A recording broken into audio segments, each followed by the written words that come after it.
एक दोहा है ना कि जो सोवत है वो खोवत है, जो जागत है वो पावत है। लेकिन मुझे लगता है कि कहीं ना कहीं ये ब्राह्मणों को अब समझ में नहीं आता है, या वो इस दोहे को अब भूल चुके हैं। खैर, मुझे पता है इस वीडियो को सुनने के बाद या इस वीडियो को स्टार्ट होने से पहले ही आपके कमेंट बॉक्स में जो हाथ हैं वो टाइप करने लगे होंगे और मुझे भर मार करके गालियां देना आप शुरू कर चुके होंगे। लेकिन जरा ठहरिए और सोचिए और समझिए।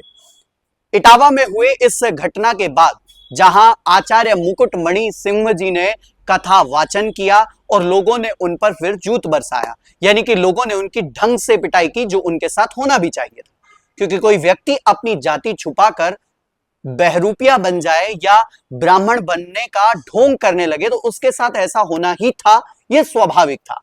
लेकिन फिर वो बात आती है कि ये सब किसकी वजह से या फिर ये सब क्यों हुआ, कौन है इसका जिम्मेदार। तो सवाल का एक ही जवाब आता है कि हम ब्राह्मण इसके जिम्मेदार हैं, यानी कि जो कुछ आज के समय में हो रहा है उसके जिम्मेदार हम स्वयं हैं। और बिल्कुल हम कह सकते हैं कि यादवों को हम कोस सकते हैं, दलितों को कोस सकते हैं, ओबीसीओं को कोस सकते हैं, और अब मुझे भी गालियां दे सकते हैं कि ये कैसा व्यक्ति है, ब्राह्मण होकर ब्राह्मणों के पक्ष में नहीं बोलता है। तो मैं आपको बस एक ही बात समझाने के लिए इस वीडियो को बना रहा हूं कि कहीं ना कहीं हमारी बहुत बड़ी गलती है कि हमने अपने स्थानों को छोड़ा, हमने अपनी विद्या को छोड़ा, हमने अपने ग्रंथों को छोड़ा, हमने अपने शास्त्रों को छोड़ा, हमने अपने आप को छोड़ दिया, और फिर हम कहते हैं कि एक यादव कथावाचक कैसे बन सकता है।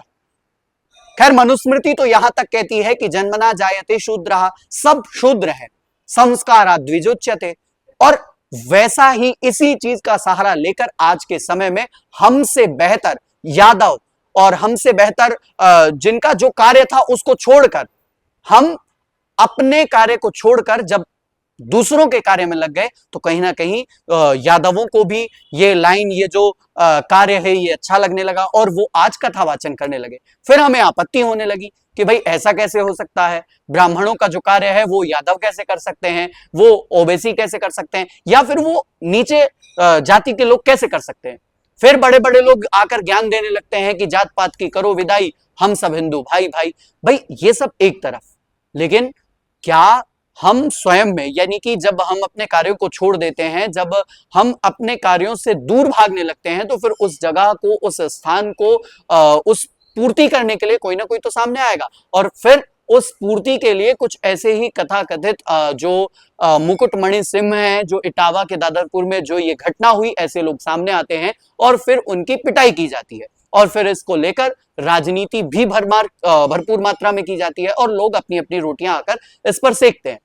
ये सब एक तरफ, लेकिन ये एक सोचने का, एक विचार करने का विषय है कि हम अगर अपने स्थान को छोड़ रहे हैं तभी हमारे स्थान को दूसरा व्यक्ति आकर ले रहा है या उस पर विराजमान हो रहा है, नहीं तो यह संभव नहीं है। क्योंकि ब्राह्मणों ने जब नाई बनना शुरू किया, ब्राह्मणों ने जब ठेली लगाना शुरू किया, या ब्राह्मणों ने बिजनेसमैन बनना शुरू किया, तभी जाकर ये सब और ये लोग जिनको एक शब्द का ज्ञान नहीं है वो कथावाचक बन गए, वो अंतरराष्ट्रीय कथावाचक बन गए, वो महापंडित बन गए, या वो ही विद्वान बन गए। तो कहीं ना कहीं हमें सोचने की जरूरत है। और अगर मेरी किसी भी बात से आपको बुरा लगा हो तो छोटा समझकर माफ जरूर कीजिएगा। लेकिन हाँ, ये सच है कि फिल इन द ब्लैंक्स हमने 5th क्लास में पढ़े थे कि रिक्त स्थानों की पूर्ति कीजिए, और वही काम इस यादव भाई ने किया है जिसको एक अक्षर का ज्ञान नहीं है और ब्रह्म जानाति ब्राह्मणा बनने की